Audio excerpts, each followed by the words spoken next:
announcement for my Okay, yes. So for my class, what we're going to be doing today is we're going to have a guest speaker, and if we still have time after that, we'll go into our Deidre lecture exercise. So I don't know how long the speaker's, about an hour and a half. Right? Hour and a half, yes. Yeah. So just stick around because there are two classes in here. So not sure what you have planned for your class. So I thought they were going to do a CTF, but if not, then we'll probably let's say they can participate guitar. I think they already did guitar, so they can do some exercise. Okay. Although they're going to be using like a machine that's okay. Yeah, they can probably go home. So graduate sections, after the guest lecture, you guys are, feel free to go home. Okay. But I will take, does somebody have any kind of paper that I can take for the attendance? We have our speaker.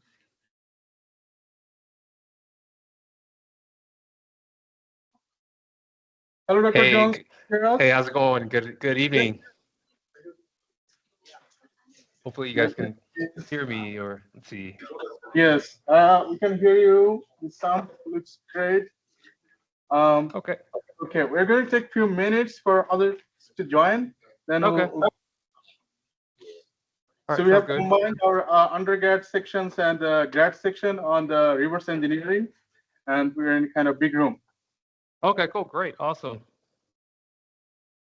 All right, standing by.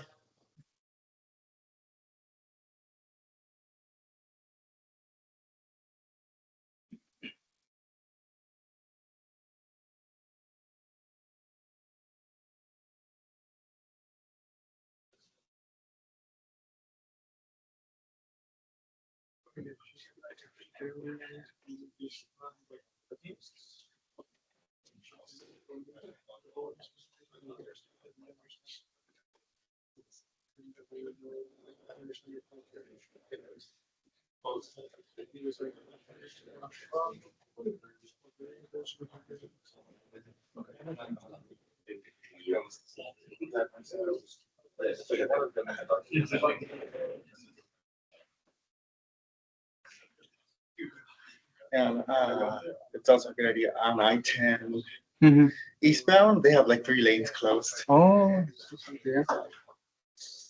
Okay, so you need paper? Yes, I think somebody is volunteering. Please pass it to your section. Thank you. Okay. So we're going to take just 2 minutes. Wait for 2 minutes, then we'll start. Okay, sounds good. So the disclaimer: we're also recording. If this is okay. Yeah, it's fine. Yep. Okay.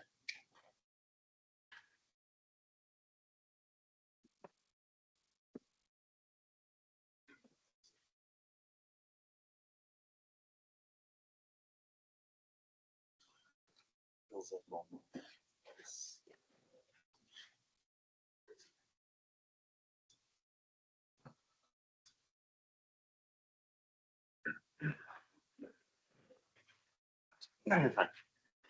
I can wait. No.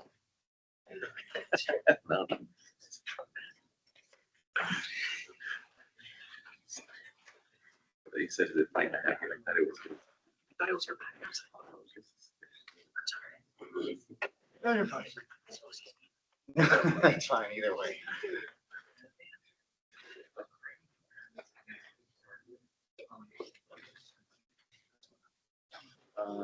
Guest speaker. It's both classes. Okay, so let's welcome our guest speaker, Dr. Malachi Jones from Microsoft. So he's an expert in LLM for cybersecurity. He is leading an effort. He's actually a technical manager at Microsoft. He did his bachelor from University of Florida and master's and PhD from Georgia Institute of Technology. He actually teaches automated reverse engineering to Black Hat for the last 4 to 5 years. And also he has multiple patents. And he is the founder of Jones Cyber AI. So we're very excited to listen to what he has to say about automated reverse engineering and AI teaming. And we have with us right now today both undergrad and graduate section of reverse engineering, and also one of the professors from the undergrad section is Dr. Amy Acosta. Thank you very much for making sure that we can jointly do this. And with that, let's welcome our speaker, and I'll leave him the floor. Thank you. All right, thanks for having me here. Yeah, thanks for pretty awesome attendance here. So yeah, like you said, I'm Malachi Jones. Today we're going to talking about fine-tuning LLMs for cybersecurity applications. Primarily for this lecture is more on reverse engineering applications of cybersecurity, but it can generalize to other cybersecurity applications there. So that's the main idea here. So you'll see it's like I'll share the slide deck after this talk, so you have that also. But we'll go from here. Let's get started. It'll be a fun lecture. I'm real excited here, and we'll go from there. All right, you guys already introduced. I've never been introduced here, so I'll kind of skip this slide here. And as you mentioned, also I teach different conferences like Black Hat. So I was there at Black Hat this year in Las Vegas, and also for Recon, which is in Montreal. So yeah, I have fun with these things. This helps me really stay engaged with the community, and also kind of being able to think about ideas and kind of do our independent research. So yeah, so like one of the things that I do, like my day job at Microsoft, we're doing more cybersecurity with LLM, of course. But I also want to stay engaged with the RE community and also be able to think about more interesting applications. So I do a lot of my own side work, and I enjoy doing that. And Black Hat and like Recon are pretty awesome experiences for me to teach and also kind of to attend. So here's the overall outline for this lecture here. So we're going to motivate why fine-tuning can be very useful and helpful for leveraging LMs efficiently. And then we'll talk about some different strategies that you can leverage to find or train these models. And then there's some key things that we'll talk about that are very important for fine-tuning, which is lower rank adaptation. We'll talk what that is and what the value add is there for that. And then we'll talk about the quantization. That's going to be a key part there. What that does allows you to reduce the memory footprint with these LMs and also reduce the complexity. But there are some trade-offs there with accuracy. So we'll talk more about that. And then we'll get into like the fine-tuning tools. So how do we actually train a LM model? So we'll talk about some of our actual open source tools that you can leverage to kind of do that. And there's like a very key concept that's very popular called model distillation. So we'll talk about how that can be very useful, especially if you're trying to run when you're trying to run models locally on host. So that can be very useful. And we'll go through a very concrete example where I actually did this experiment for my course at Black Hat and also Recon, where I actually fine-tuned a llama model.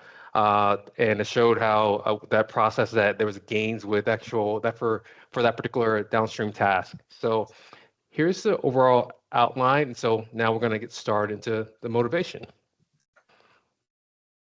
All right, so let's unpack this. So before we jump into this, when you hear the news or you hear about these LMs, the way you hear about them in terms of their size or the capability is simply about the parameters. So if you go look at the different like open models like Llama, you have different versions of that where you have 1 billion, 7 billion, you have like now like the 144 billion parameters.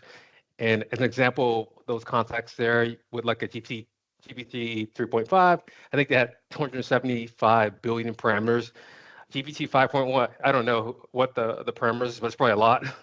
But when you hear parameters, what that means is the number of weights, or let's say parameters, but basically we can consider that as a weight. So the more parameters, that provides more capacity for the model to learn. So what we've seen is that when you have if the model has more capacity to learn, then you can see some very interesting emerging capabilities. And as we see with the more advanced models like the GPT-5, GPT-4, DeepSeek, and other different models, we've seen that trend also in terms of adding more parameters. So those are the main ideas. So it's a key thing to kind of keep in mind, that this notion of these parameters, and essentially it's just weights that the model learns these weights. So when we provide a text or input, it can make the right predictions that we want it to do.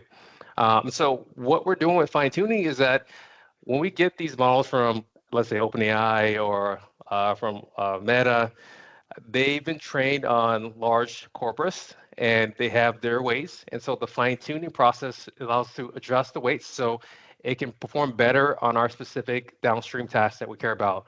And don't worry, we'll go to that more in details of that, what that is. But I just want to give you an overview of what fine tuning is. So key things that are these LLMs can perform, like effectively summarizing like the symbol code or classifying malware families, an example, right?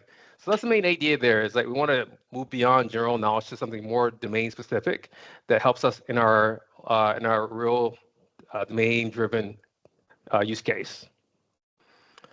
So there's different ways of kind of fine tuning these models. It's one of the most expensive approaches that, as I said before, we can train entire model with all the weights. So if you have a model that has 144 billions, so the full fine tuning means that we would update all those weights in that model. And as you can imagine, that can be very expensive. So we will talk about some of the different approaches that allows us to only basically update only a subset of the weights. And one of those approaches that's very popular that we'll talk into the more detail is lower adapters, so what that is.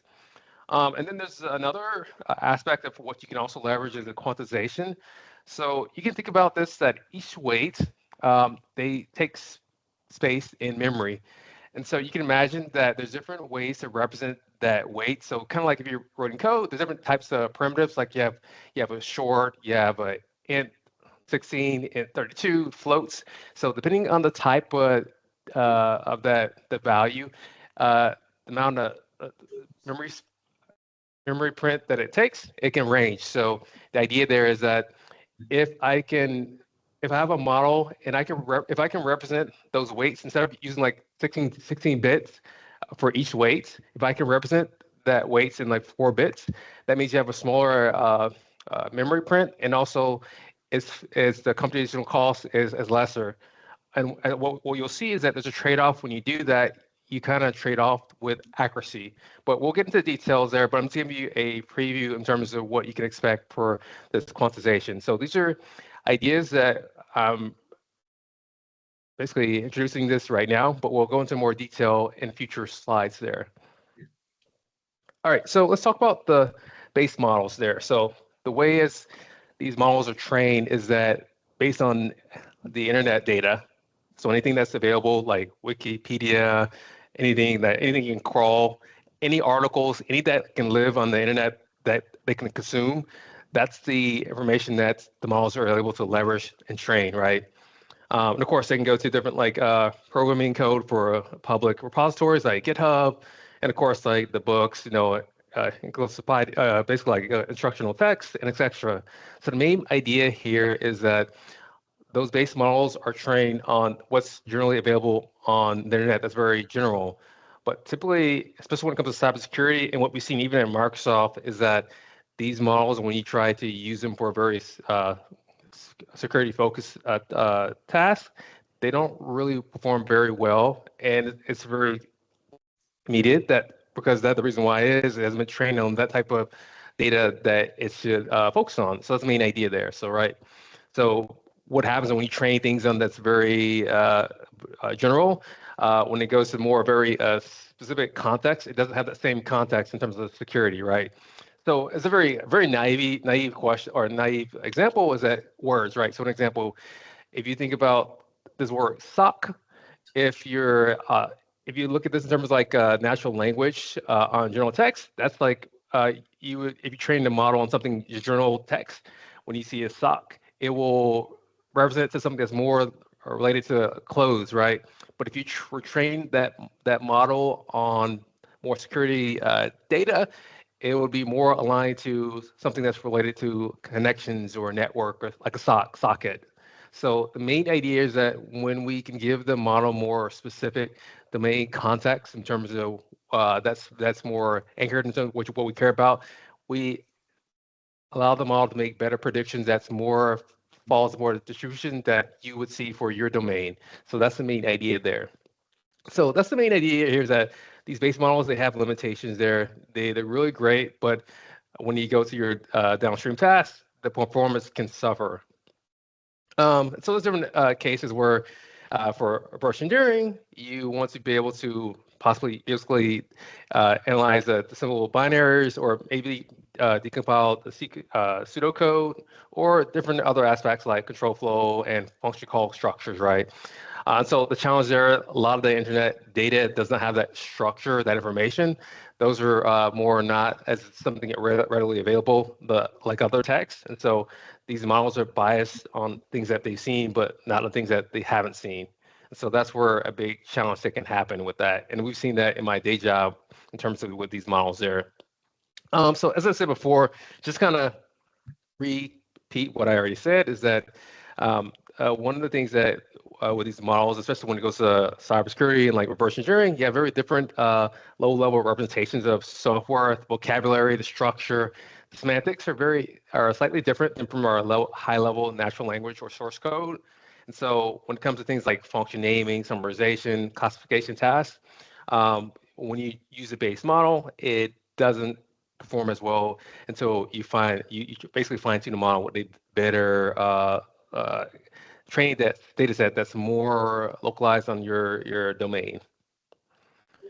And so this kind of goes into more examples here. We kind of probably gloss through here, but basically the main idea is that you want to have different tasks like, decompiling functions, being able to summarizations there, infer function names, classifying malware samples, or embedded binaries for similarities, right? So those are key ideas there, right? So although like in this lecture, we'll talk about like LLMs, but typically you can also perform fine tuning for more base models that are like transformer based models if you don't know what that is. But let me just kind of step back. So in 2000, I think it was 2017, Google, they released a paper, Attention is All You Need. And in that paper, they talked about this new capability called the transformer. And so is a way to, what they were trying to solve is natural language translation, right? So if I have one language, such as like English, and I wanted to translate to French, they wanted to train a model that could do that. And part of that, they've developed this particular transformer technology. And that allows us to basically do sequence-to-sequence mapping. And what happened is that from that part, it turns out it can be useful for more general tasks. And so, basically the foundational piece of these large language models, like GPT-4 and Llama, is a transformer model there. And so you can fine tune those types of models and train the model with base data. So that's the main idea there. So I just kind of went on a tangent, but the main idea is that this concept of fine tuning, it's not just isolated just for the LM, but also for other neural networks and transformer models and other machine learning models that you can consider. So the question is that how can we basically fine tune these models efficiently, right? Because a lot of these models, if you want to fine tune model with the full weights and all the precise precision, it can be very expensive. And so there's a key things we'll talk about, which is LoRa, a QLoRa, and some of these frameworks that allow us to kind of use these concepts like quantization and LoRa built in. So we'll talk more about that. So that's the main idea here is that these are key things that we can use to kind of help us to do this efficiently. Because it's very expensive. As you know, GPUs are not cheap. They're expensive. So if we can better utilize our GPUs for fine tuning, it makes a lot of sense and it also saves money. So just kind of summarize here is that the base models are very general, but when we move into more specialized domains, the performance can degrade quite a bit. And so we want to have a way to fine tune the base model. So we want to leverage the general knowledge of the model, but also add additional influences so the performance of our downstream task is enhanced. That's one of the key things that we want to do. And we also want to do it efficiently. And so there's some different techniques that we'll talk about, like LoRa and quantization. So we'll kind of cover those aspects there. So with that, let's kind of shift gears in terms of talking about these basically strategies for model adaptation.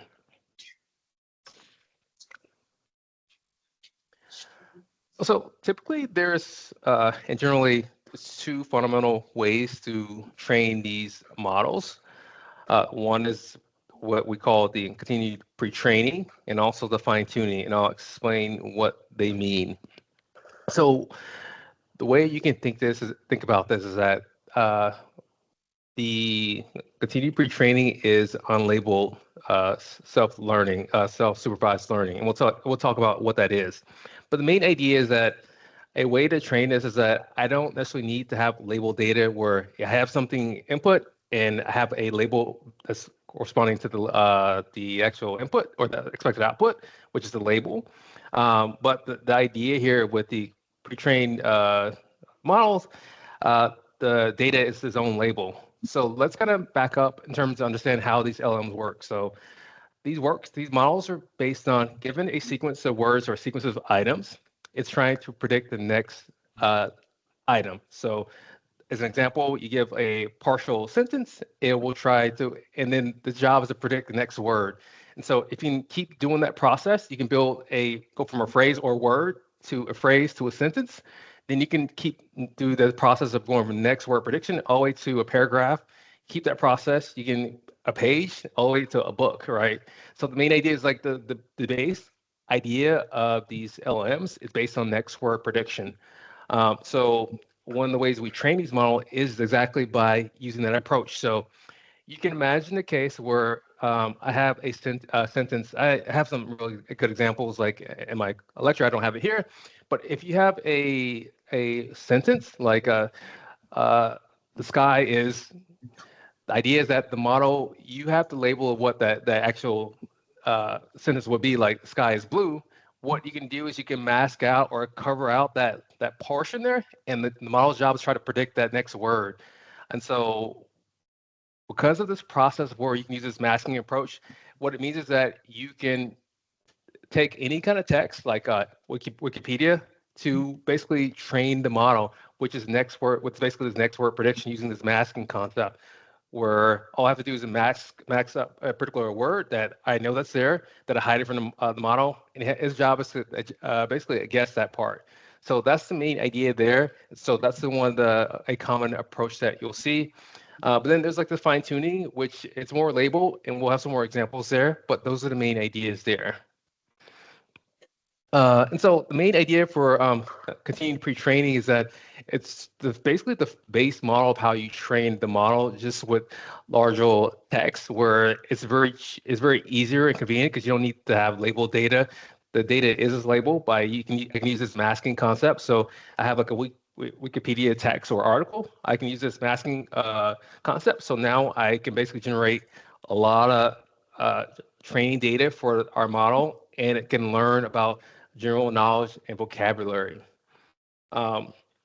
So fine tuning, what it does is that it's great that we can do this next word prediction where given a phrase or a word, it can predict the next word or paragraph. But typically we want to have the model to provide instructions to the model.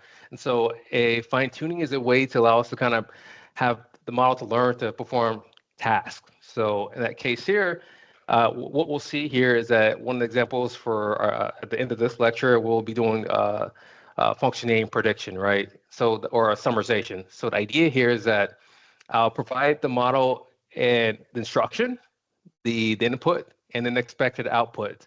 And so what happens is that the model learns how to follow the instructions by trying to take the input and given an input and try to get a output that match the expected output. And so we'll go into more details how that works. But the main idea here is that it learns to follow instructions, and that not only just follow instructions, but are relevant for your downstream task. And so fine tuning is a way that can be useful, and it tends to be very efficiently, right? So the nice thing is that once we have a base model where OpenAI, or in our case like Llama or any other, they've done the heavy work in terms of training the base model, which is very expensive. The fine tuning can be relatively cheaper, where now I make some slight adjustments to the weights, and now I can get a more highly focused model that works well for my downstream. It also leverages the overall general knowledge of the model. So that's the main idea there. And so here is a table here where we'll talk about the different aspects in terms of what you're trying to get to. So as I said before, as a goal here, for pre-training is just it's unlabeled binary, right? But the fine tuning is more about being able to follow instructions that we care about for specific tasks. And so the main idea here for our learning objective for the continued pre-training, it's self-supervised learning, where next token prediction, where I have a sequence of words. My job is to try to predict the next word given what's happened that happened before. So the main idea with fine tuning is I give the input, I have a specific output that I expect the model to predict, and if it doesn't predict that and how well it predicts that, I give basically it's like a reward for predicting it more accurately, so that the model learns to predict the expected output that I want it to do. So the key part that you care about, and we also care about, is compute costs, because GPUs are very expensive. So typically, even like at Microsoft, a lot of the work that I've done, we do fine tuning because continued pre-training is just super expensive in terms of the time and effort to kind of do that in terms of training times. But when it comes to fine tuning, because you're not training a model from scratch, you already have an existing model with weights have already been trained, but we're just trying to adjust key weights so it's more aligned in terms of our downstream tasks that we care about. So that's the main idea here, is that the base model is general purpose, but for the fine tuning, we can train it for this optimized for our downstream task that we care about. All right, so now we're going to get into some of the details of some of the things that we can leverage here, which is the lower rank adaptation. So it's a very common fine tuning approach. It actually was developed at Microsoft, but actually it's used everywhere. You know, one of the common ways of fine tuning is LoRa, and we'll explain how it works and what the problem that it's solving.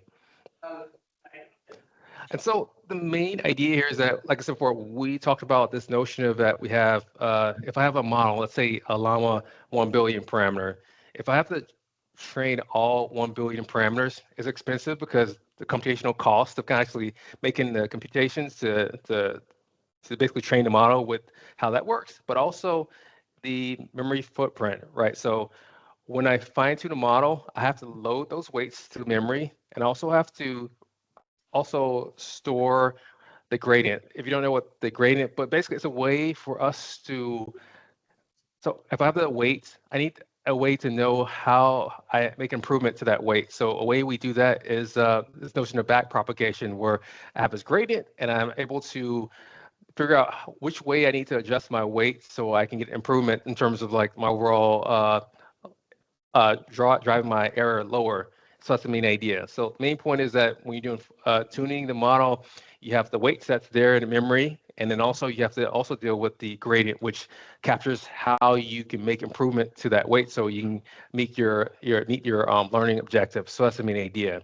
And so what LoRa does is that instead of having us to learn all the weights, we can focus on a small set of the weights, and that way it makes it cheaper for us to fine tune the model and also more practical. And so that's the main idea there. And we'll talk about how that works. And it's very surprisingly, it's very straightforward and very simple, but I'll show you a picture next. It'll have look like very complicated, but it's actually very simple. And so let me show you how it will work.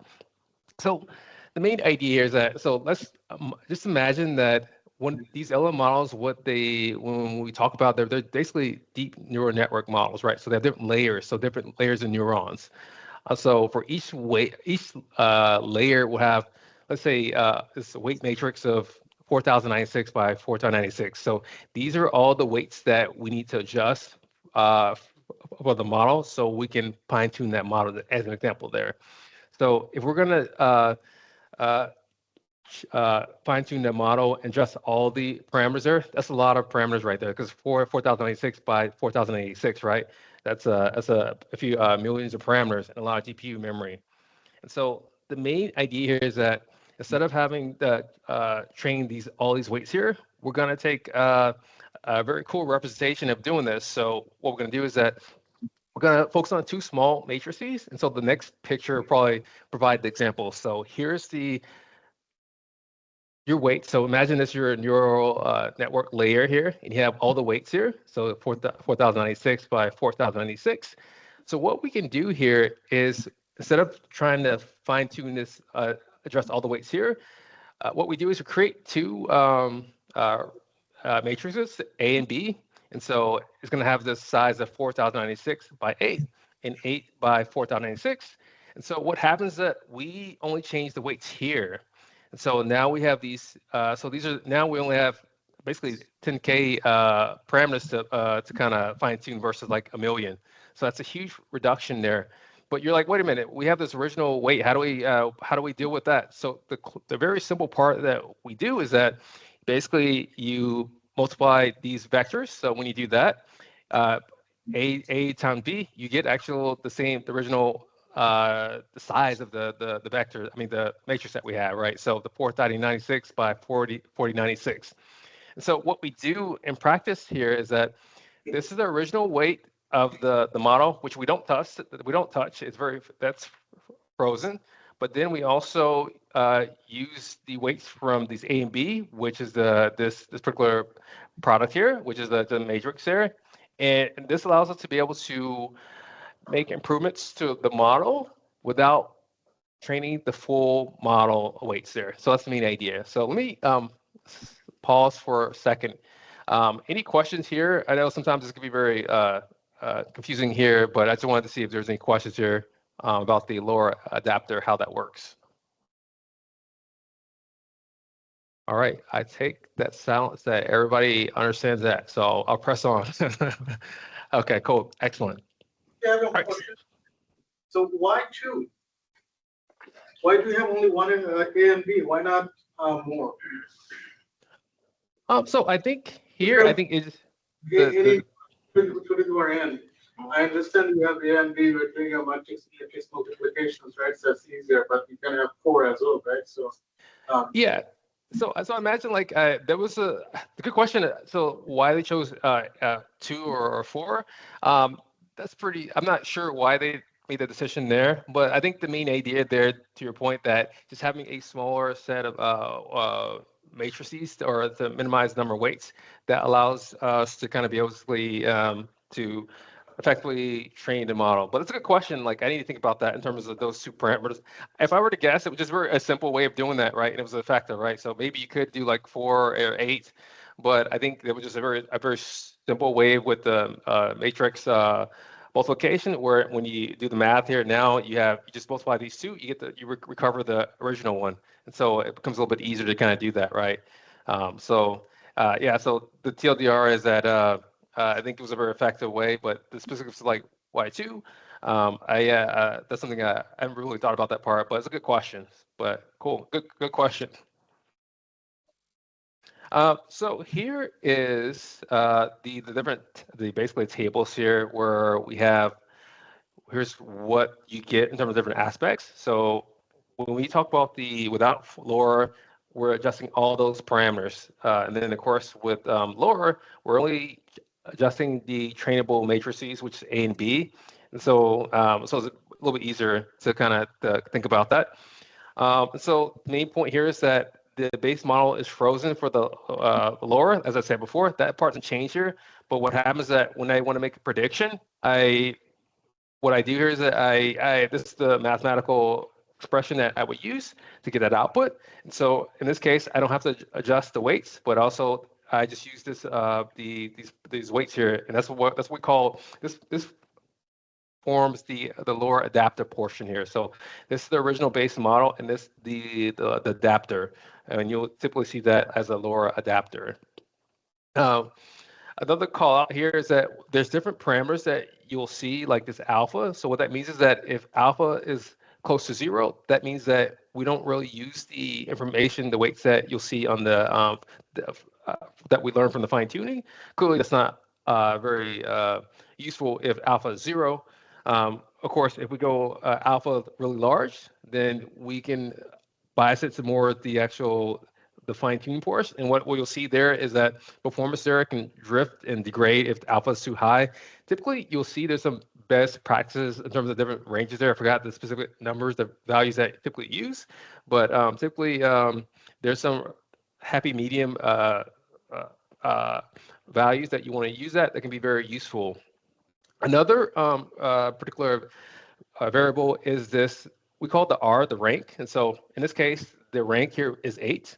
So you can imagine the case that as you increase the rank, you may get a little more accuracy improvement. But what you do is that as that converges to 4096, you lose the advantage of having the actual lower adapter. So what we see is that there's a particularly happy medium, typically like 8 is a default rank that you'll see, but that one can be depending on your particular use cases or what you've seen. But those are the ones that people typically you see empirically. We found that to work very well in terms of like 8 or 16. But those are the ones that you would see there. So those are things that you'll see when you're fine tuning the model. You see the rank and the alpha. So that's what those are meaning right there. So the main idea here is that with the LoRa, it's a very efficient in terms of resource usage there, and it's also very modular. So one of the things that you'll see is that it's very lightweight and it's very easy to kind of use the actual the concept, and so this is very prevalent when you're doing fine tuning. So it's basically built into most pretty much all the fine tuning tools that you'll see. All right, so we kind of covered like the LoRa adapter. Now we're gonna shift gears here in terms of the quantization. Let me back up here. So one of the things that's a side note is that one of the cool things with the LoRa is that when you so one of these from a efficiency perspective, when you fine tune the model, with these large models, when you do a full scale fine tuning the model with all full weights training, you have to save those weights off, right? So that's expensive. So now every time I create a large scale, full weighted model that doesn't use like LoRa, I have to save all those weights, which are very expensive. But if you're using a LoRa approach, what that means is that this base model doesn't change. That's a one time that basically stay fixed. The only thing that you save when you create another fine-tuned model is this A and B. And so that means is that it's very efficient in terms of space. And so that means is that it can be very easier to or save these models, and also for loading different models, right? So instead of having to load all the full weights in your memory of like a RAM, all you have to do is load the LoRa adapter and memory. So it's efficiently not only the disk space, but also when you're trying to shift gears into different models. So it's a very efficient way of doing that too. So it's another cool aspect of this LoRa adapter, and that efficient. Some things are not obvious until like you've used that. It's like, wow, it's pretty neat and useful about this notion of a LoRa adapter. But yeah, so now shifting gears, we're going to go to, so we talked about a way to kind of efficiently fine tuning. In this case, and with the LoRa adapter, it was more on reducing the number of weights that we adjust. Now, the quantization, we improved the efficiency in a different aspect. So in this case, it's not about the actual number of parameters, but it's the actual precision of those weights. So for each weight, the question is how much space do I need to allocate for each weight? So it can range for different bits. So like one example could be like a 32-bit or 16-bit or 8-bit or 4-bit. So you can imagine that if I can able to use a model that says only, suppose the model was originally trained for like 16 bits, but if I can actually quantize the model so it can or the actual weights are only 8 bits or scale these weights to 4 bits, then that means that the footprint is smaller. And also when you're doing the computational computations, it's also more lightweight. So that's the efficient that you'll see. And we'll go into more details about what that is.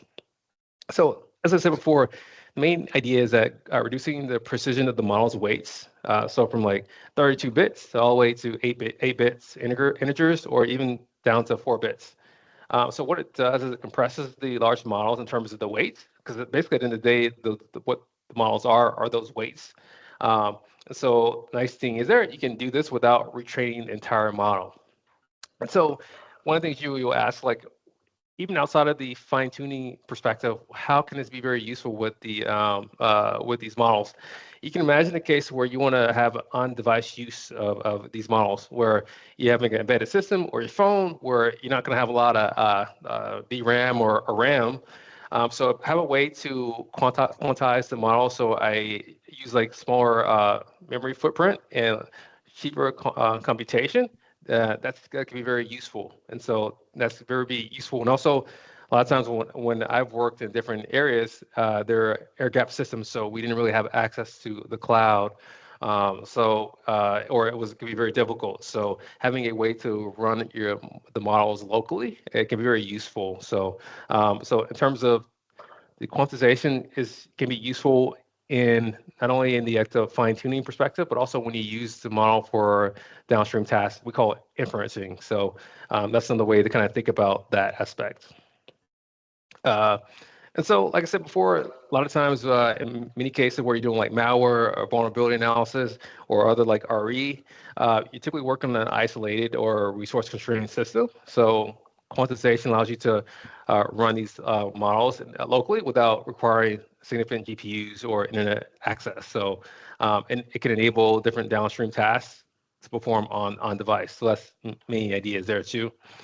And so the different techniques there, you'll see like half precision. Typically, that's one that you'll see FP16 sometime, and you'll see for like int 8 and the QLoRa, which is 4-bit. Typically, modern GPUs, they support these types of data types like 16-bit, int 8, and 4-bit for your computer. They typically only support like 32 and maybe 16, but they don't typically support 8 or 4-bit. Those are more specialized instructions that GPUs are really optimized to work on that with that type of memory. But yeah, so the main idea here is that the different lightweight tools that in open source that you can use to kind of perform the quantization, which is Unsloth is one of them, and also Bitsand and Bytes by Hugging Face.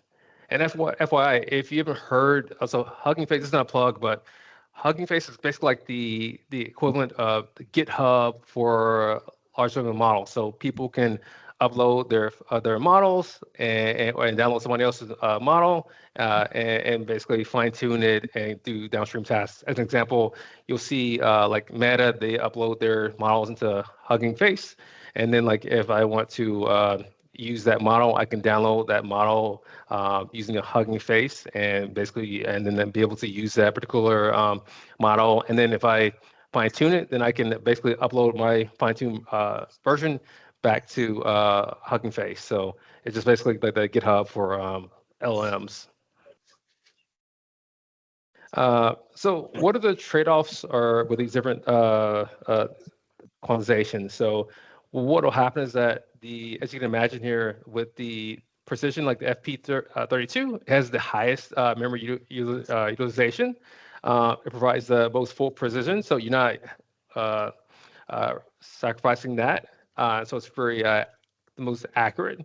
But what you'll see in practice here, and you'll see a lot of times with the hardware for fine tuning, you start with the BF16, which is basically 16 bits, and so it's moderate usage, but the speed is pretty fast, and so in most cases, it's very near performance in terms of the accuracy of the FP32.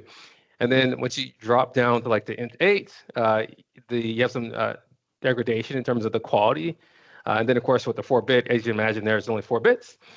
So here you have to be very careful in those situations where it can be make sense in your use case where it could be good enough in terms of actually what you need, and also the requirement where you need to run this on device.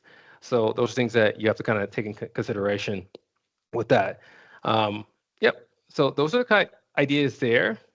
All right. So the next step here is that we're going to talk about fine-tuning tools for LMs. As I said before, there's different types of tools that allow us to do different things. So there's like LoRa and QLoRa. Basically, QLoRa it basically combines the quantization and the LoRa, and so now you have a get more efficient fine-tuning approach that minimize the number of parameters and also the space that we need to use to host those weights. And also you have different tools that allow you to do scalable training, so multi GPUs, and also deployment flexibility. So now I can, if I want to deploy this on device, I can quantize the model, so it can run these small. Basically, can run a device that has a lower memory size, and allows us kind of run that like in your phone. So the main idea here is that it allows us to streamline that process, so you can do downstream tasks that we care about. And so here are some of the common tools. At the end of this slide deck, we'll show you some slides on Llama Factory. So Llama Factory is probably the most common, prevalent fine-tuning tool. It's open source, and what's really nice is it has both a UI and also CLI, and of course programmatic access to it. So allows you to kind of basically have a fine-tuning interface as like a unified pipeline as LoRa, QLoRa, and full fine-tuning. So it's very easy to use task adapter. So it's very fast for experimentation. So, and the UI is very useful. You'll see that when we get to that lecture there. So DSpeed is another capability there. It allows you to kind of basically, so sometimes what can happen is that you have a model that, suppose I have two dual GPUs that have 16 gigabytes of RAM separately, but my model requires, like, let's say 24 VRAM, 24 gigabytes of VRAM. So DeepSpeed allows us kind of fragment some of the weights into both of the memory of both our GPUs, so that way I can split the actual memory, the weights across those two GPUs, and basically perform inference there. So TLDR allows me to host models that are bigger for just one GPU memory, but if I have enough GPUs, enough memory, I can split that actual the memory weight across all those GPUs, and so I can do that. And so there's other little capabilities that can do that. And actually, it was developed by from Microsoft, but it's another one. One that's very useful is Accelerate. So Hugging Face is like it's like it's a very they're the one that it's like the GitHubs of like LMs, and they've built a lot of libraries around that ecosystem. So Accelerate is a really nice library that I use, and allows you to basically distribute the training. So in my case, I have like two 86,000 GPUs, with each of them has a VRAM of 48 gigabytes. So it allows me to fine-tuning a model by using both of my GPUs. So one of the things that's really nice is because of the wrapper, it makes it very easier for me to kind of do some multi-GPU training of a model and also inferencing. So, and it's also very tightly integrated into like the Hugging Face ecosystem, so it works really well. Onslaught is another tool that allows you to do basically just a quantization of the model, and also bits and bytes. They are also the kind of very similar tools. They're all open source, and so they're very cool capabilities to do. But what we'll do towards the end of the slide, we'll show you how the Llama Factory, how that looks. That's like if you're just getting started, that's probably like the step one you want to leverage there is Llama Factory. So this kind of, I'll go into some details here. So as I said before, Llama Factory, it supports a lot of the fine-tuning tools like LoRa, QLoRa, and full model updates. And I also mentioned that it supports like the GUI, has a command line interface and YAML config, so you can do some rapid training setup. Um, uh, Basically supports training, evaluation, and merging of the adapters. It's really fast for like prototyping and fine-tuning the pipelines. And as I said before, deep speed, one of the cool things that it does there is that a primary use is that if I have a model that doesn't fit into one of my GPU memories, and if I have multiple GPUs, I can share that the weights across those the GPUs, so that way we can load that model that where I wouldn't have able to load that particular model if I just had that one GPU. And also it supports basically parallelizing the actual inference. So if I want to do some batch inferencing or making predictions, I can load the model on multiple GPUs, and that way I can scale up my inference speed where I can parallelize the basically the inferencing load of the LLMs. So yeah, there's a lot of cool aspects there with the deep speed, and it can be very useful, especially for multi-GPU setups. As I said before, Accelerate is just like built by Hugging Face. What's really nice is that it really is integrated with PyTorch. So if you're not familiar, one of the most it's developed by Meta, but basically it's the de facto LLM or just a basically training models and basically building models. So typically, like even if you want to load like Llama or any model, they under the hood they're using PyTorch. So a lot of the if you're trying to train a model or fine tune a model, PyTorch is like really what's happening on the hood. And so it's the de facto in terms of like a Python interface or a library that do that. But Hugging Face is like really integrated with the PyTorch. So main idea here is that like it's a very common tool, Accelerate, and it's can be very useful for a lot of different cases there. And as I said before, the onslaught and also the bits and bytes, these are the ones that help you to do quantization of these models. So that can be very useful there. I'm just going to keep going here. We just talked about the bits and bytes. So let's talk about a very key point here of model distillation here. So main idea here is that what we'll see here is that when we have a model, typically we have this a large model like the GPT-5 or a Llama 144 billion parameter model, which is really, really great. But the problem is that what if I want to run this model that's more specialized on a task? Without having to have the entire this large model, right? So what if I wanted to have a small language model, right? That's a little bit smaller than the larger models. So the question is that can I leverage the key things that I care about and train my small model to do well on a specific task that'll be comparable to the larger model, right? So it's like, how can I, if I have a smaller Llama model, can I, on a specific task, can I get it to have a comparable performance of a larger model like GPT-5, right?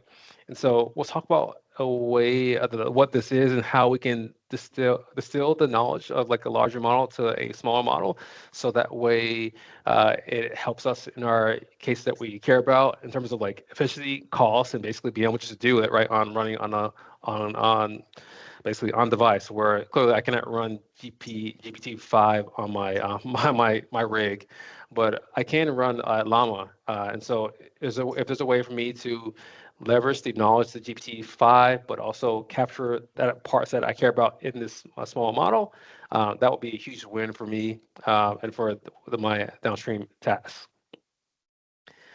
So the main idea here is that there's this balancing between I want to be able to have a high quality model, but also have but also that I don't want to have a a lot of cases I have a large model, right? Because it's very expensive in terms of being able to perform, basically maintaining that model, fine-tuning the model, and also when I want to use it for my downstream tasks, it can be expensive. Um, and like I said before, a lot of times when we do this work, it's in like air gap systems or constrained environments where you don't have as much infinite memory that you need. And so how can I develop a model that can really work on my target model? So that's the main idea. And so this kind of goes into more details here where there's some different real-time inferences where I want to do something very, very fast or on device or in the air-gapped system. So how do I create a small model that has a comparable performance of a large model? So the way it works is that we have this teacher model. So as an example, what we'll see for the RE example, we'll see is that I use the GPT-4o as the teacher, right? So it has like a lot of knowledge, but for my the model that I actually want to use for my production or for just fine tuning, I have the student model, right? So it's a little bit smaller model, but the goal is that how can I have the model have a smaller model to have a comparable performance of the teacher model. So that's the main idea there. And so what we'll talk about here is that the way it works is that I give a particular have a particular downstream task like function summarization. What I would do here, and what actually I did here, is that I given a particular pseudo code or code of a function, I asked GPT 4.0 what's the summarization. So I basically record that. So I did a lot of batch of these examples there. And once I have so now I have the input, instructions, and also expected output based on GPT-4o. And so what I can do is that if I have that training data set that I built from my teacher model, then I can feed that training model to my student model to fine tune it. So the idea is that at the end of this process, when I give a input in GPT-4o, and also get the same input to a small model student, the output should look very similar. And so that's the main idea here is that that means that I've distilled the knowledge of the larger model to this smaller model for this specific task. So that's the main idea. And we'll have an example of a slide demo of how that works. But yeah, that's the main idea. And it's a very powerful idea. And a lot of times, like when you're looking at these large language models, it's very expensive when you're trying to do a lot of inferencing, and the cost can be very prohibitive. So here's some the trade-offs that we make here, right? So everything has trade-offs. So what can happen is that when you use a small model, you have lower memory and also latency. In a lot of cases, latency can be a real deal, especially depending on the application and what you care about. People actually they observe and they actually it can impact what they do in terms of the latency. So that's something that's a big concern a lot of times with these models. And so having these small language models at the student model that's lower latency can be very efficient and very useful. Also, as I mentioned, also in terms of deployability, typically it's a smaller footprint. So now you can go to more embedded, air-gapped, or input environments. So there is a trade-off. Typically, as I said before, typically the perfect or ideal is that the student student performance is comparable to the teacher, right? So it may not be perfect, but hopefully it's close enough. So it may have a slightly lower accuracy depending on your downstream tasks, but that's a key thing there. And then sometimes you have to require extra training. So sometimes depending on like the use cases of what happens, some of the things that can happen is that the teacher model can be more general in terms of there could be the cases that work better on the teacher better than the actual and then the student, where there's some cases where the student model has not been trained on those specific inputs or those types of domain areas, it could be more weaker. You just have to update there. So there's some trade-offs there. We may have to do some more training there. It may not be always as robust, but that overall, it's typically to be a good trade-off there. So that's the main idea here. So now we're gonna talk to a RE fine-tune example. Let me stop here. Any questions here before I go to the next section here? Okay, cool. Excellent. So let's get to the example here.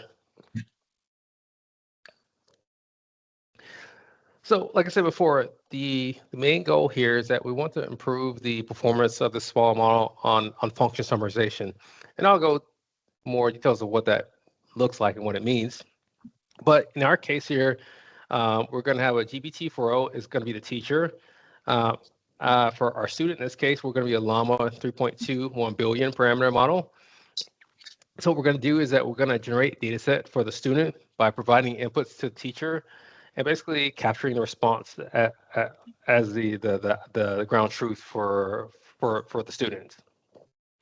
So here's typically when you train the model, when you're fine tuning, all it means is that I provide each data point or training data point has three parts of it. There's instruction, which is here's what the model should do. In this case, is going to be summarize the function or summarize the following the decompiled function.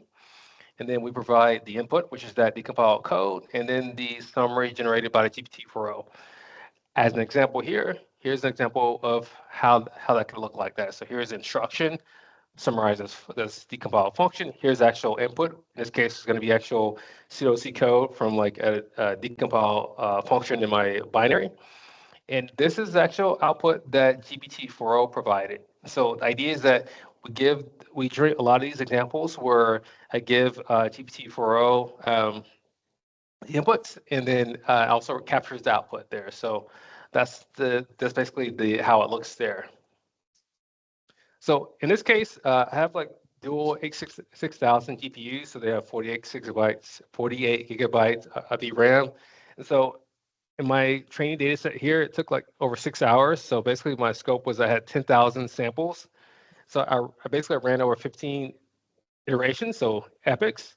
And then basically one of the things that I didn't mention here, typically with these models, they have this context window. So what that means is that, remember what I said that the way these models work is next word prediction. So given a sequence, then I try to make a prediction the next word or thing that happens in that sequence. So what that means is the context that these models typically have a fixed context window of like how long the sequence can be before I basically the capacity. So you can imagine a case where typically with like I think for GPT 4.0 it was like 128K. I think it was like for GPT 5.1 I think it's like I think some of them like now they have a context window of 1 million. So basically this is the largest sequence that it can support, and then that before you basically the capacity that you can have. So what I said here is that in this case I restrain the context window to be 10,000 for mine. So this is the max size in terms of the context window. Why that matters is that based on the hardware, right? So in my setup, when you increase the context length in terms of how long my example inputs, how the length is that, it gets more expensive in terms of memory that you use. So in this case, it made a lot of sense. A lot of detail there, but that's why I kind of went with 10,000 tokens.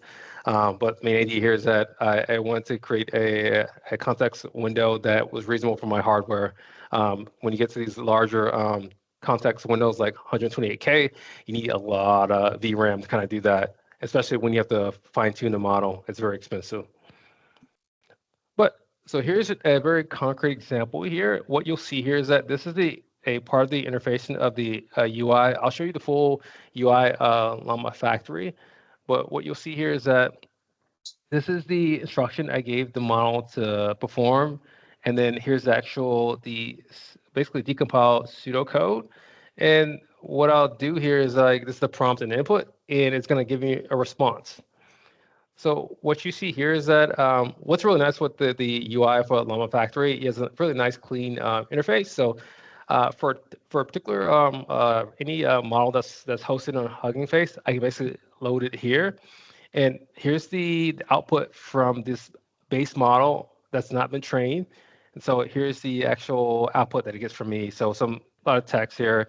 Um, but the main idea is that I want to have the model be more aligned in terms of the actual output that I would see in the GPT-4o.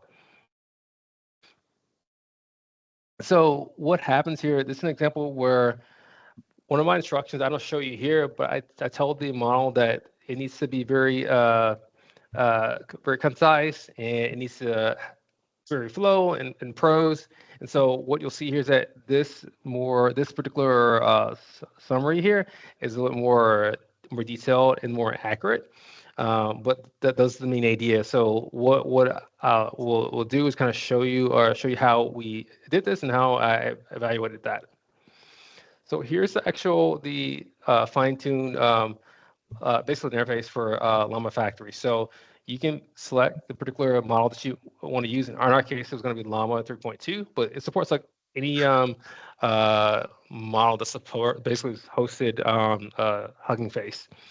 And then I can provide the actual data set. This is the data set that I generate using GPT-4o, where I fed in like the inputs, I captured the output, and basically that's captured here in this data set here. And I could tell how many rounds of the fine tuning that I want to happen there. And then, yeah, so that's the thing that I could do there. So what's really nice is that you don't always want to have to use this UI. Sometimes you want to just kind of do a command line interface. What's really cool is that for the Llama Factory, you can basically do the same thing that you saw here in terms of the configurations, in terms of this particular the CLI. So if I just run this with the CLI, you will see the same what you will see what you'll get from here. And there's some things that you'll see that we've already mentioned here, like the lower rank that we talked about there in terms of basically the size of those matrices, and also the alpha. So how much emphasis that I put on the lower adapter portion of that. And then you'll see the key things that we talk about. Here's our data set here, and some other aspects here that we don't have to kind of go into detail right now. And this is like the precision here. We're using the BF16, so we're doing that. So this is the process here where I'm actually fine tuning this model here. So this is the output here. So this is what you'll see. This is some of the example of the outputs you'll see. So as you're running there, in this case, it has two devices because in my computer I have two A6000s. And so basically it's run, you'll see this process here. And what's really cool, it provides a graph, and it allows you to see how well the model is, the training process is happening, right? So typically over time, you want to see the loss. In this case, loss can be about error. So you want the loss to converge to closer to zero. And so here's an example of I think the final steps, or I think it's a subset of like the steps that was happening. So as you can see here, the loss it moves closer. It's going to go closer to zero as the steps. This is like a smaller snapshot in the early steps, but it will converge to like smaller, close to zero.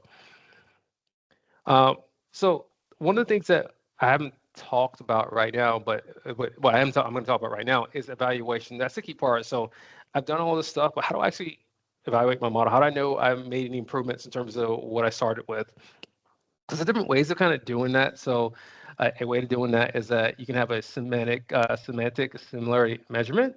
So what that means is that, remember, the main goal that I wanted to have is that I wanted my output from my student model to look very similar to the GPT-4o. So a way for me to do that, if I have a way to convert that text into an embedding, so just like a vector, if I can capture the semantics of that text as an embedding for each model, the outputs, then I can do cosine similarity. So the idea is that if I have if I have a way to capture the outputs of each of the the model and also my fine-tuned model and represent as an embedding, then I can use the cosine similarity. So now I can determine how similar those texts are. So that's exactly what I did here. So there's different models that allow you to do that. So OpenAI has a model called the Text Embedding ADA. And basically, it captures, it maps from text to a fixed size vector.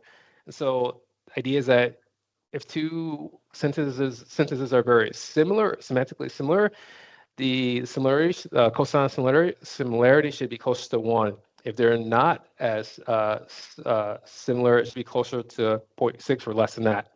So that's the main idea. So that's exactly how I did it for my evaluation. So I had a way to kind of take the output from my fine-tuned model and compare it with the GPT-4o output, and then I can see how aligned they are. And that's allowed to me to assess the improvements or the gains with my model from the base model versus like the actual fine-tuned model. So that's the main idea there. Of course, this is not very perfect because sometimes some of the things that I want to grade or capture may not be captured during the embedding. So like style, tone, or conciseness. So just converting the text to this embedding, it does capture the semantic, but it may not capture the actual tone or style, formatting style or conciseness. So those are things that you'd have to do something, other different things to kind of evaluate that part. But one of the things that I cared about, at least in this case right here, is just more about the semantic aspect. So here's the results that I achieved here. So let me kind of break this down. So, all right, so this is the base model here. This is how aligned are the student model is aligned with the GPT-4o without fine tuning. So it's the average similarity and also the median similarity, right? So then I compare it to the fine-tuned model. So as you can see here, the average similarity with the fine-tuned model is 0.87. So what that indicates is that in this case here, with our fine-tuning process, we were more aligned with the GPT-4o model versus like the base model. And similarly with the extra median similarity. And so this was more of a example with my course where I did like small sample set of like, let's say 10,000 I mentioned before. But you imagine if I were going to get that number higher, I would expand my data set and also explore the more diversity in my data set itself. So I can hopefully converge to a higher alignment to the base model of the GPT-4o. And so here's this is like the last slide here. So here's like the actual analysis here. So this kind of puts it all together here, where here's where I looked at the base model with no quantization, so lower similarity, so it was less assigned. The one that was the best one was where my fine-tuned model, where I didn't use any quantization. And then here's an example where I did for the fine-tuned model, there was a slight drop in similarity. And then, of course, it performed the worst in the 4-bit quant, which is the lowest similarity there. So the main point here is that in this case, the fine-tuned model, this was very fast, as no quantization here. And in this case, the fine-tuning with the 4-bit with the quant was very fast, but the accuracy was not so great. But but in this case here, for the base model with the 4-bit was very verbose and very slow. So the main idea here is that in this case, with the fine-tuning model with just the non-quantization, I was able to get a very high similarity. The inference speed was pretty fast, and the actual accuracy was very useful. Of course, I could have moved to like a 4-bit, which is there was a slight drop in the similarity, and also some drift, but useful. And the inference speed was very fast because it's like a quant, so fast to make the computation there. So that was that. So main, just kind of wrap things up, the main point here is that fine-tuning was able to improve the summary quality, increasing the actual similarity and also the structure. As we saw, the base model is slower, has less precise, and sometimes it generates unnecessary, long, and unfocused summaries there. And the quantization improves the inference efficiency, but it may reduce the output quality. So that's kind of the main idea here, and that's pretty much all I have for this lecture here. So I'll open up to the class for any questions about, the LM or general questions about AI LM or fine tuning.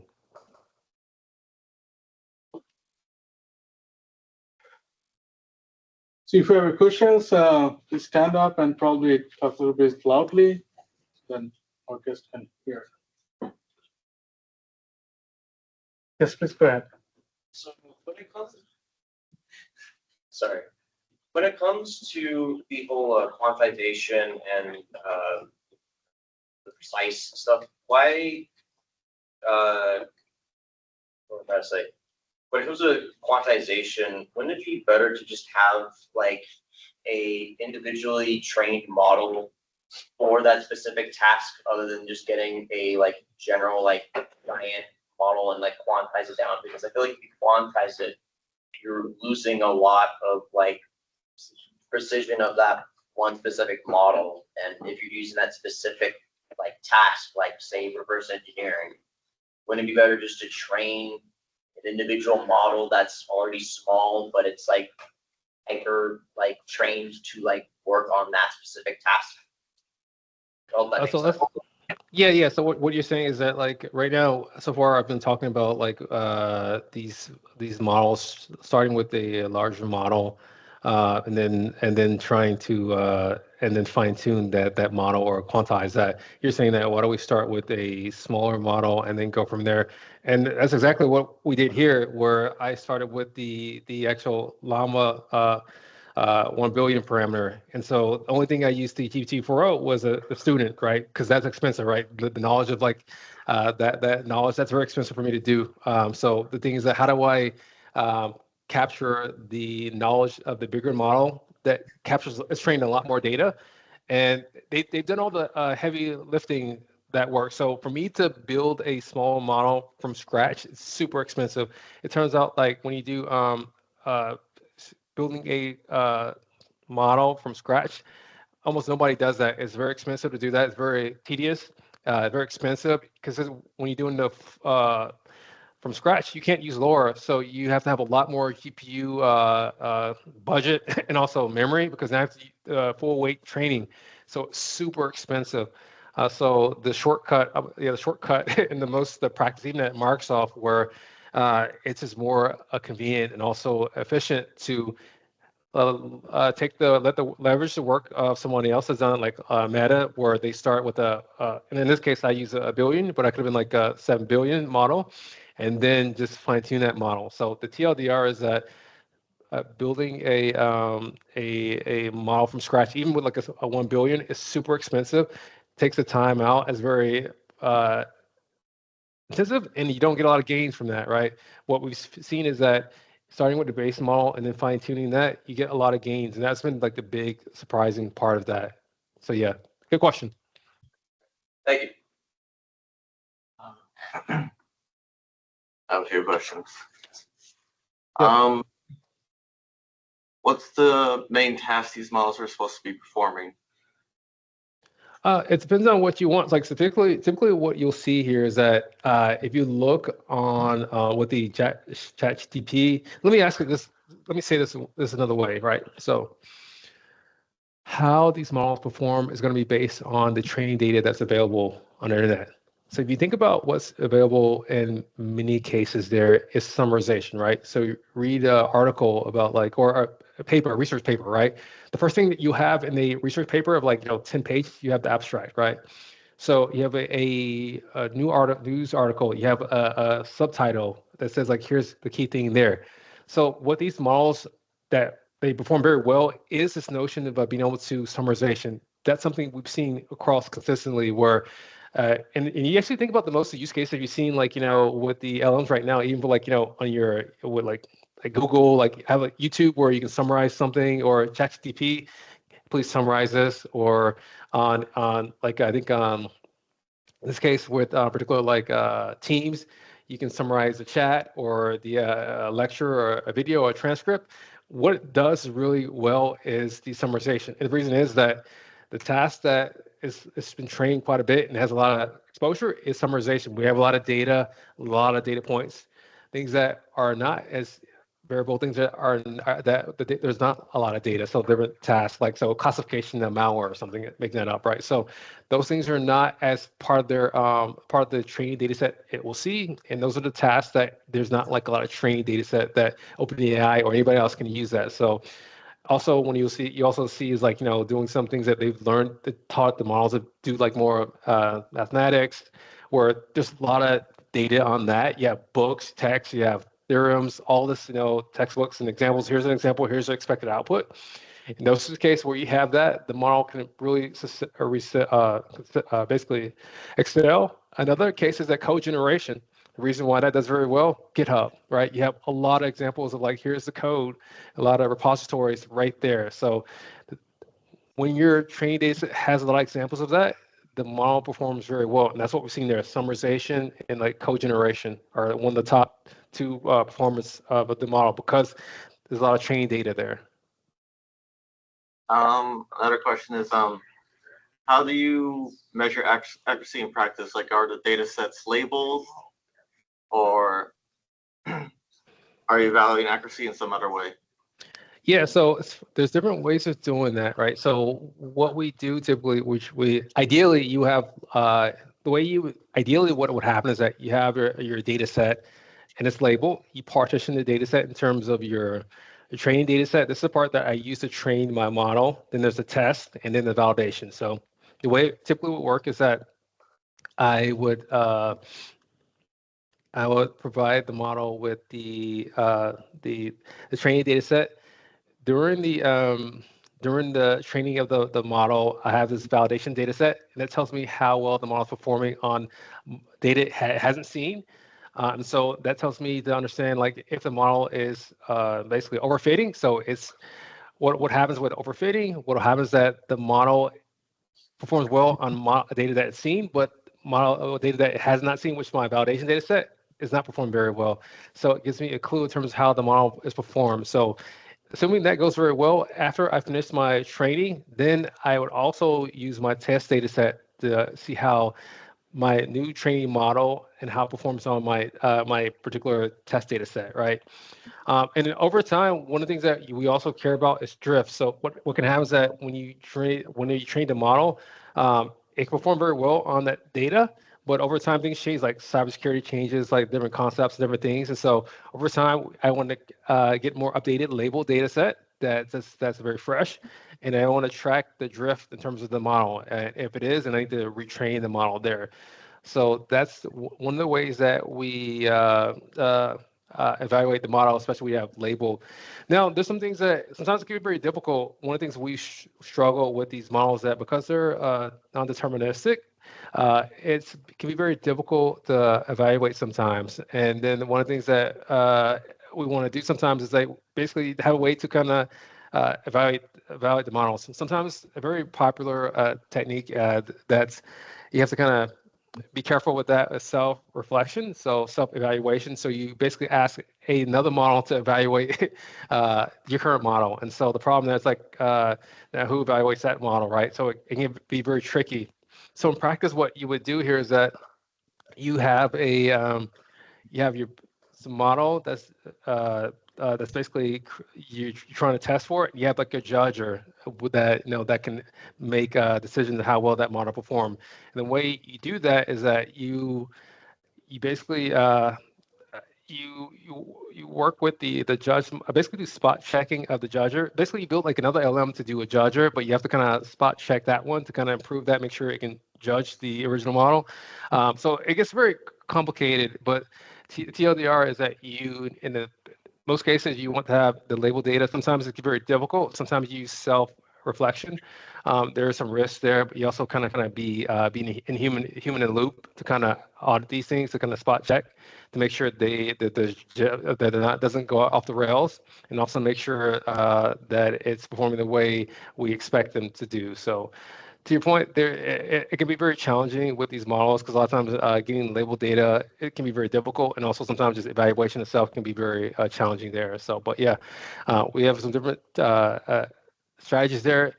And another aside thing is that sometimes especially when cybersecurity, there's not a lot of labeled data. So then we want to have like humans to kind of label. That can be very difficult too, because what happens is that what we see is that even people are not real aligned sometimes, right? A lot of times, right? Where I may make a call in terms of how this how label a particular file as malicious or why it's malicious could be different for somebody else, and then getting the alignment can be very difficult. So, in short, the struggle with LM, especially when it comes to cybersecurity, is getting labeled data and doing the evaluation. It's just hard. But we try to work through that with like some human experts, but that can be very limited and slow. But there's some other techniques that we're exploring these days, like wargaming, where I pit two models against themselves and see if I can have a way to kind of generate more high quality data. But that's another direction there. But yeah, it's an active area, the short of it.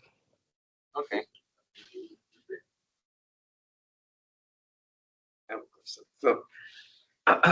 So, my question is like with all these novel like techniques like MCP servers and RAG and memory decoders, like what works best? Have you tried any of those? Have you compared any? Yes. Which is better, the screwdriver or hammer? Yeah. Depending on what you're trying to do.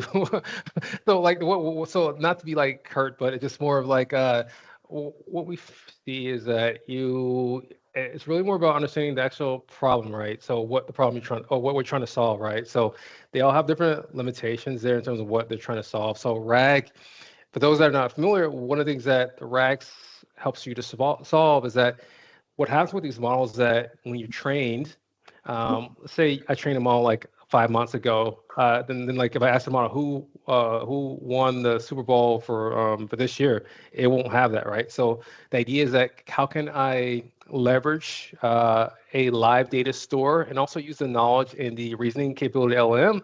And so RAG allows to kind of basically feed the inputs that you provide to the LLM to this RAG approach, where I can find inputs that are very closer to that actual. The main idea is that I can find things that are relevant to that input and then bring that context to that actual the model. So now it has more live data and the reasoning capability. So that's what RAG solves that particular problem. MCP allows us to, suppose I have a lot of capabilities that I want to do, and so that I support, and so I have like where I want the model to do my tax. I'm making this as an example, right? And suppose I have like a particular capability that can do that. So what the MCP is like an interface that figures out based on the text that I provide to the model, it can figure out what's the right tool to use that, right? And call that tool. So depending on the particular problem, then that's what makes the tool that you want to use. So yeah, so and we've done a lot of this stuff, and actually in the case of like a lot of the work that I'm doing right now, we're doing all the above, right? We're using like RAG, we're using the MCP servers, you're doing some memory, and like all kinds of post training, they fine tune the model, so all of the above. So yeah.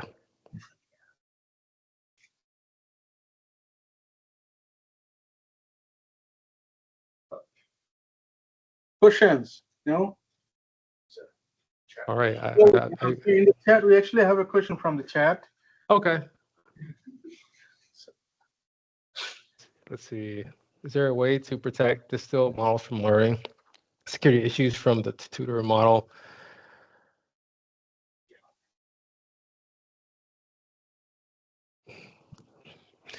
So you're talking about like prompt injection issues. So the question is that if I do this distilled model, could I basically effectively poison my student model? That's a good question. I suppose that what you would have to do is that a way to do that. I haven't really thought about this one here, but what I would do is that I would first train the model with the actual the using the teacher model. And then I probably would, after that, add some additional fine tuning with basically for prompt injection issues. Basically, instruct the model to not like follow for these different avoid these scenarios there. But yeah, that's a very active area. We have whole teams that are dedicated for like for red teaming for like these models there, prompt injection, jailbreaks, all that type of deal. So that's a good question. Like I think there's probably some techniques to do that. That's a good question. But yeah, I think there are ways to do that. The question is that when you do that, will you uh, impact the performance? So funny, well not funny, but one of the things that some of the works that we do, we as a security, we also want to test different edge cases, and sometimes like we ask the model kind of, hey, generate some vulnerable code. It will refuse to do that because like it's because like because now it's a bad thing to not to do that, which is generally correct. But as a security researcher, you actually want to do that, and so sometimes that can be very frustrating. And so what that means is that sometimes that with the learning these security features to the model to kind of protect like these jailbreaks and like the prompt injection, what can happen is that is basically it can uh, impact the accuracy by it may refuse to respond because of detecting that's like a prompt issue, but when it's not. So yeah, those are things that you kind of think about or be careful. Good question. Any other questions? Yes. It's just a comment is we're doing similar research to your team. So Okay, cool. Yeah. I thought that was interesting. Oh yeah. We're like doing all kinds of cool stuff with graphs and stuff. So I say, and a side note is that one of the things we've seen is that um, when we one of the things that we want to do with these models is that to be able to simply reason over knowledge. So I think the first iteration was that just using like SQL or like Custo or like a SQL. We found that these models, in terms of like being able to work with those types of models, the query and basically capture information, it struggled. But then what we've seen here is what graphs like like Cipher based like a Neo4j, where the models are able to perform better on like graph data than just the table tabular data. And so one of the things that we're exploring there is like the graph component. And actually, even for my course, I'm actually exploring that also because of the examples or a lot of anecdotal or and also empirical results where the model is able to perform better on the graph. And so one of the things that you may guess or maybe not, the question is why does these models perform better on graph? So if you look at like some of the more prominent graph languages, which is like Cipher, which is based on Neo4j, and also part of the more new standard, which is GQL. If you look at how the query is, it's basically more of like how we talk in terms of like the structure, right? Like a sentence, right? So the main point is that with these graph models, the query structure, the language is more similar to how we speak versus like SQL, which is not how we speak.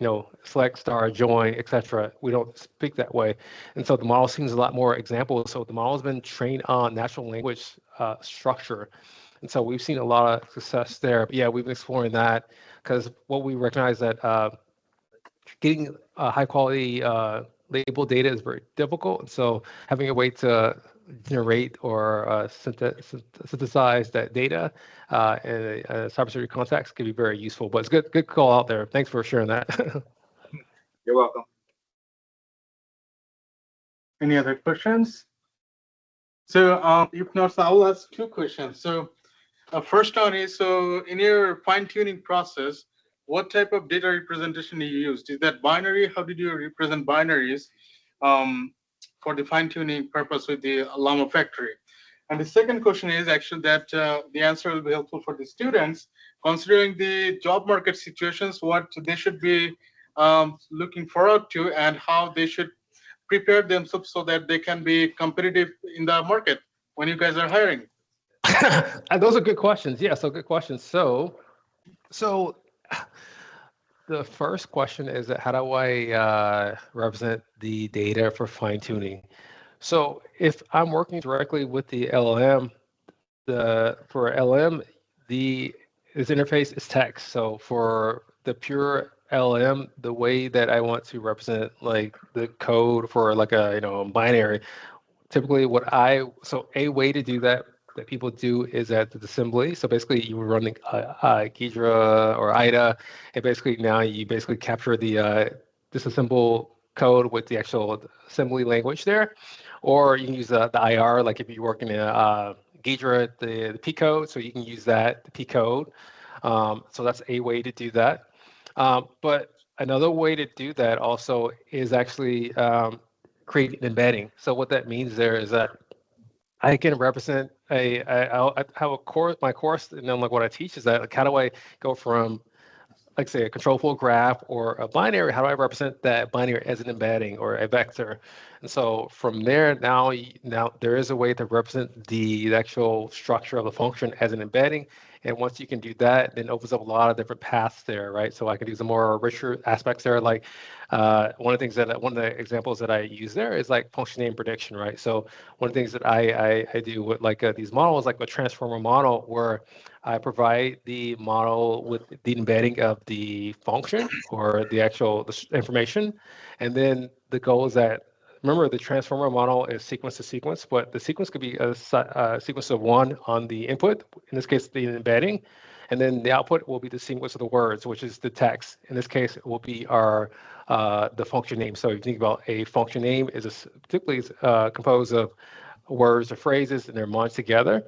And so the idea is that there's different ways of representing it. Like if I'm working at the more transform-based model, like the transformer model, I have a way to create the embedding and then go from there. So the TLDR on this one is that for LM, I would start with the text representation, where it's the simile or the intermediate representation, like P code if you're working on Ghidra, or for the different IR for binary ninja, etc. That's how you could do that.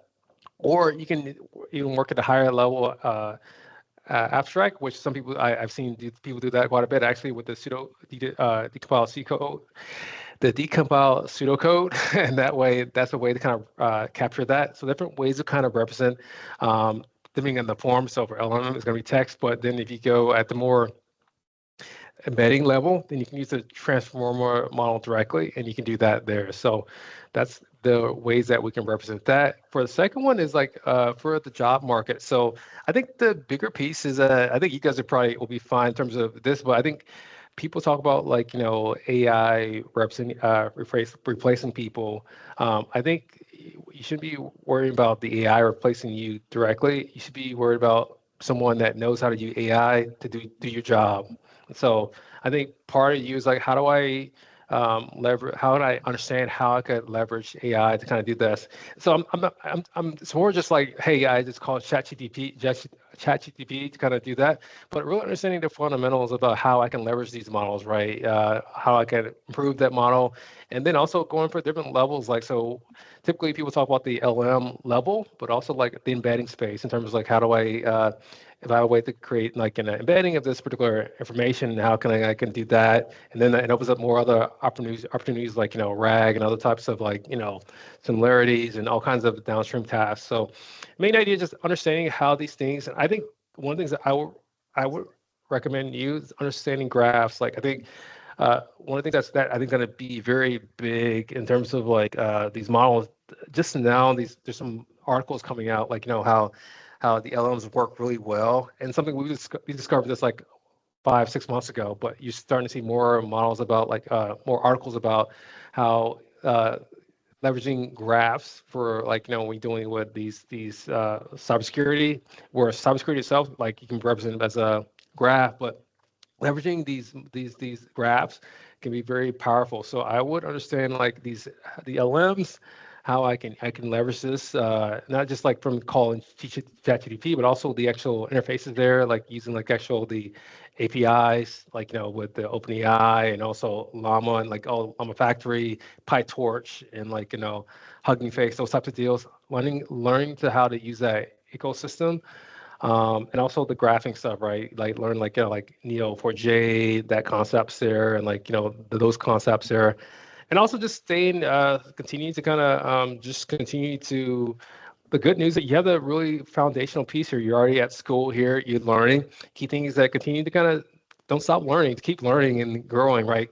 When I graduated, like 2013, LLMs didn't exist. Right. But I've continued to grow my career and explore different things. Right. Even outside of my employer. Right. So a lot of stuff that I learned was outside of my job. Right. So in my case, it was teaching and developing courses to help me engage, to kind of learn new things and understand what separate the hype and usefulness. Like there is a lot of hype with AI. I think part of that understanding how it really works, so that way you can understand how you can really use it versus like the hype. So I've tried to really understand how these things are could be useful in my situation and what are the limitations, and is there some things that I can mitigate, and when should I use it, right? So those are things that I think are very helpful, that could be very useful in your career. So still just stay learning and just experimenting. Like, you think about a problem, how can I apply, AI and this technology? One like last example here is that the graph was one of the things I've been wanting to learn the last few months. And I said, what, I want to use create a function, forcing function to learn graphing. So what I did, I captured and incorporated a graphing component into my course.